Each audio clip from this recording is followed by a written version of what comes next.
also the power supply you have. Computer scientist Xia Zhou thinks a lot about traffic. One problem you see is coming from the increasing demand, traffic demands, from the increasing number of devices we're having today.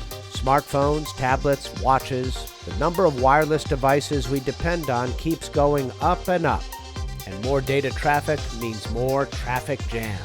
Radio frequency is widely used today for wireless communication. The idea of visible light communication is to look at another medium, which is visible light spectrum. With support from the National Science Foundation, Zhou and a team at Dartmouth College are developing faster ways to encode and transmit all that data using the same kind of lighting devices we have in our homes. The idea is to turn the lights around us into wireless transmitters to encode data into the changes of the light. By connecting a small modulation unit, any LED light can be turned into a wireless networking device. It has much wider bandwidth, and it's also more secure because light cannot penetrate the wall, so you can confine the communication inside the room without worrying about others eavesdropping the traffic. She says it even works when a light appears to be turned off. It's called dark light. We are generating very short pulses from the LEDs, and they are imperceptible to our eyes, but detectable by the sensors, so they can still transmit data. They're also building technology that uses light for behavioral sensing. It allows you to interact with devices just by making gestures in the air, handy as devices get smaller.